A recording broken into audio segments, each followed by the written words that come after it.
Hello दोस्तों, welcome back to my YouTube channel. साथियों, आज की इस वीडियो में हम जानेंगे कि तुलसीदास जी का जीवन परिचय आप 2026 में कैसे लिखेंगे।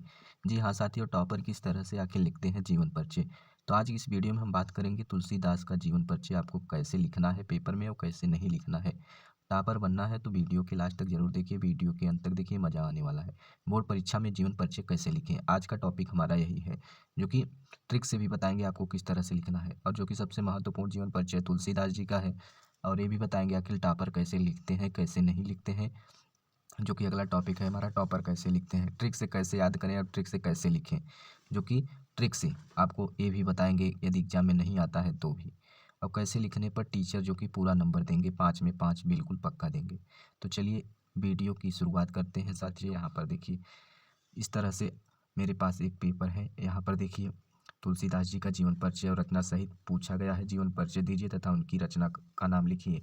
3 2 5 नंबर का आता है, तो यानी कि 2 रचना और 3 नंबर तो तुम्हारा जीवन परिचय लिखने के लिए।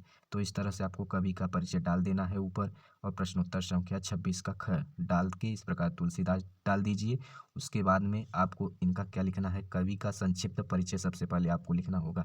नाम लिख दीजिए उनका, फिर जन्म लिख दीजिए सन 1532 ईस्वी, स्थान राजापुर बांदा जिले में, पिता का नाम आत्माराम दुबे, माता का नाम हुलसी, और इनकी रचनाएं जो कि रामचरितमानस, गीतावली, और इनकी मृत्यु लिख दीजिए सन 1623 ईस्वी में। तो इस प्रकार आपको संक्षिप्त परिचय सबसे पहले लिख देना है, और इसी संक्षिप्त परिचय में से आप बनाकर भी आप इसके जीवन परिचय जोड़कर लिख सकते हैं। ये है तुम्हारा ट्रिक। इस तरह हेडिंग लगाइए, जीवन परिचय, गोस्वामी तुलसीदास जी का जन्म सन 1532 ईस्वी को, बांदा जिले के, इतना हो गया। 1532 इनका नाम हो गया, और तुलसीदास का जन्म सन 1532 ईस्वी को बांदा जिले के राजापुर नामक गांव में हुआ था, इतना हो गया आपका स्थान। उनके बाद में ये ट्रिक है, इसी संक्षिप्त परिचय से आपको लिखना होगा। उसके बाद राजापुर जो कि नामक गांव में हुआ था, इनका गांव का नाम है, इनके पिता का नाम। उसके बाद में इनका गांव में हुआ, इसके बाद में इनके पिता का नाम क्या था, आत्माराम दुबे, तथा माता का नाम हुलसी था। इस प्रकार लिख दीजिए। अब उसके बाद में हुलसी यानी कि माता का नाम हो गया और पिता का नाम हो गया, हुलसी और आत्माराम दुबे, यहाँ तक खत्म हो चुका। अब उसके बाद में आपको कैसे लिखना होगा, तो देखिए, पिता का नाम और माता का नाम लिख दीजिए। अब चलते हैं हम इस तरफ चलते हैं, और बाकी इनका बचपन का नाम लिख दीजिए। क्या था, राम बोला था। राम बोला इनका बचपन का नाम था। किसका, तुलसीदास के बचपन का नाम था। ये सरयू पारड़ी यानी कि ब्राह्मण, ये सरयू पारिड़ ब्राह्मण थे। सरयू पारड़ी ब्राह्मण थे। इनके माता पिता इनको बचपन में ही त्याग दिए थे, यानी कि इनके पिता इनके बचपन में ही त्याग दिए थे। इस प्रकार आपको लिख देना है, 1 2 स्टेप और लिख देना है। लिख और हाँ, लिखते समय आपको ये भी ध्यान देना है कि कोई वर्ड पहले गलती ना लिखें। तब स्वामी नरहरि दास इनके कौन थे, गुरु थे। इनका पालन पोषण किया। इनका विवाह जो कि रत्नावली से हुआ। इनकी पत्नी का नाम क्या था, रत्नावली।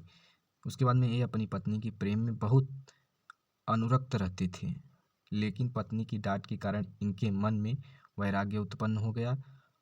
इतना हो गया। उसके बाद में लिखना है क्या, वैराग उत्पन्न हो गया। और वैराग इतना करने के बाद में और आप भी जोड़ कर लिख सकते हैं, आप जो भी पढ़े हों, लेकिन मैं जो बता रहा हूँ आपको वही लिखना है, तो लिख दीजिए, कोई दिक्कत नहीं है, एग्जामिनर पूरा नंबर देगा।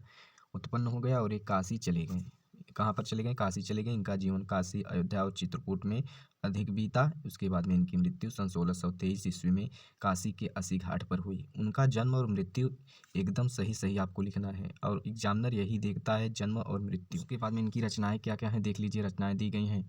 तो रचनाएं में रामचरितमानस, विनय पत्रिका और गीतावली इत्यादि, यानी कि आदि की रचना इन्होंने की है। तो उम्मीद है साथियों आपको यह वीडियो अच्छा लगा होगा, तो अपने दोस्तों के साथ शेयर करें।